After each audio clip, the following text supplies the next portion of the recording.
लातूर जिल्हा पोलिसांच्या स्थानिक गुन्हे शाखेने आंतरराज्यीय जनावरे चोरट्यांच्या टोळीवर धडक कारवाई करत मोठे यश मिळवले आहे।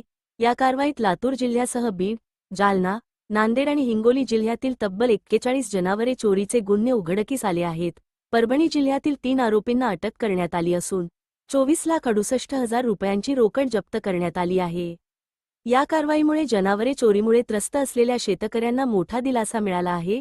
व्हॉइस ओव्हर लातूर जिल्ह्यात सातत्याने वाढत असलेल्या जनावरे चोरीच्या घटनांचा छडा लावण्यासाठी पोलीस अधीक्षक अमोल तांबे यांनी स्थानिक गुन्हे शाखेला विशेष सूचना दिल्या होत्या। त्यानुसार अपर पोलीस अधीक्षक मंगेश चव्हाण यांच्या मार्गदर्शनाखाली आणि स्थानिक गुन्हे शाखेचे पोलीस निरीक्षक सुधाकर बावकर यांच्या नेतृत्वाखाली विशेष तपास पथकाची स्थापना करण्यात आली।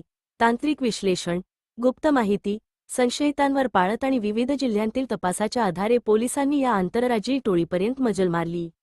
6 ऑगस्ट 2026 रोजी किनगाव ते पिंपळखेड रस्त्यावरील शिरसाठवाडी फाटा परिसरात जनावरे चोरी करणारे आरोपी व्यवहारासाठी येणार असल्याची माहिती पोलिसांना मिळाली।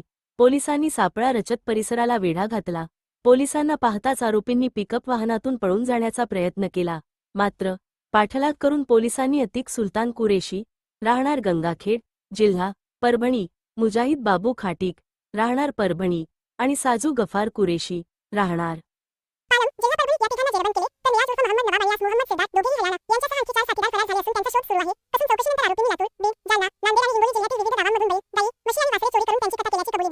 या तपासात लातूर जिल्ह्यातील 24 आणि इतर जिल्ह्यांतील 17 असे एकूण 41 जनावरे चोरीचे गुन्हे उघडकीस आले आहेत।